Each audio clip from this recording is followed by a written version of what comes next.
Bonjour à toutes et à tous, Laurent Favre, CEO d'Open Mobilité, et je vais vous parler de la vérité et du dirigeant face à la vérité. On parle des temps actuels comme l'ère post-vérité. Ce serait un monde évidemment influencé fortement par Internet, par les réseaux sociaux, et le monde dans lequel nous vivons serait un monde dans lequel les sentiments compteraient plus que les faits, dans lequel les croyances compteraient plus que les preuves. Et si en fait, dans ce monde, nous n'avions jamais eu autant besoin de vérité. La vérité, bien sûr, elle n'a pas disparu.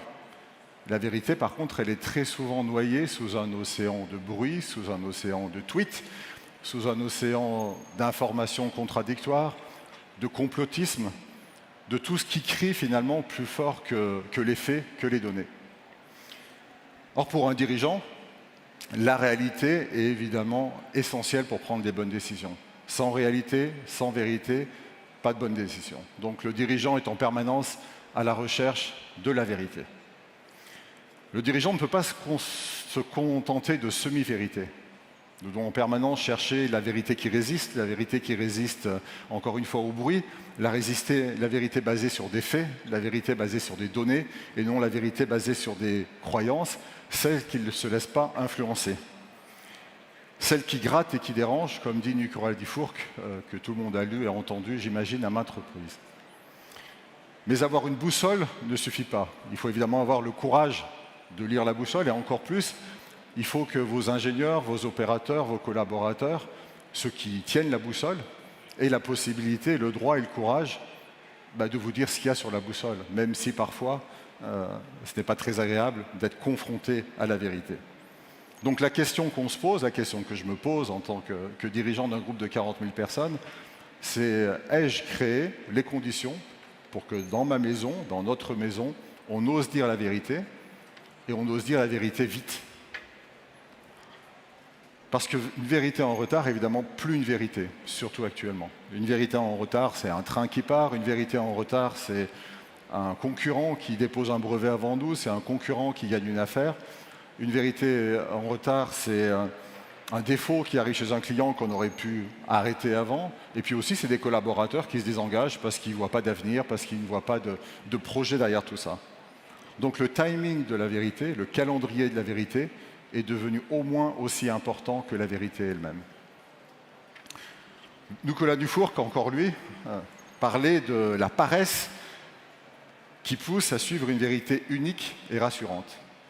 Et évidemment, je suis d'accord avec Nicolas Dufourcq par définition, mais je pense qu'il y a une autre paresse qui est au moins aussi dangereuse.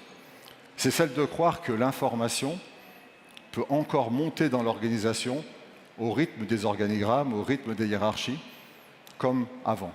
Et ce temps est révolu. La vitesse a complètement changé. Prenons un exemple concret, l'hydrogène, avec une question. Nous sommes engagés dans l'hydrogène, Open Mobility. Est-ce la solution pour décarboner la mobilité? La réponse n'est pas oui, la réponse n'est pas non, la réponse est ça dépend. Ça dépend quand, ça dépend où, ça dépend pour quels usages. Pour un camion qui fait 800 km par jour, avec un fort tonnage, probablement. Pour une petite voiture urbaine, probablement pas. Quoique peut-être un jour en Corée, avec l'infrastructure qu'ils mettent en place. Pour un bateau, pour un train, pourquoi pas? Et les mêmes questions se posent sur la véhicule à batterie, sur le véhicule hybride. Donc ce que je veux dire par là, c'est que la vérité, elle est situationnelle. La vérité, elle dépend du contexte. La vérité, elle dépend des usages. Elle dépend de l'infrastructure, elle dépend des pays également. Elle dépend aussi du moment. Certaines technologies sont aujourd'hui matures, d'autres sont beaucoup plus aventureuses, présentent des risques, ne sont pas des certitudes. Est-ce que pour autant on ne devrait pas s'y attendre, s'y attacher? Est-ce que pour autant on ne devrait pas investir? Non, je ne crois pas. Et puis la vérité est devenue donc multiple, elle est devenue plurielle. Ceux qui la détiennent sont d'ailleurs rarement ceux qui sont en réunion stratégique dans nos entreprises. Ceux qui la détiennent sont très souvent ceux qui sont sur le terrain, ceux qui sont confrontés aux clients, ceux qui sont confrontés à la compétition, ceux qui sont dans les labos, ceux qui produisent, ceux qui analysent des flux de données qui remontent tous les jours. Finalement, ceux qui, en permanence, sont confrontés à des informations contradictoires et tout simplement à la complexité du monde. Et puis évidemment, selon le pays, les perspectives sont différentes, donc les perceptions de la vérité peuvent être également très différentes. Et dans un monde de plus en plus fragmenté, dans un monde qui se fragmente de plus en plus, nos visions s'entrechoquent et peuvent créer parfois des chocs assez violents concernant la vérité.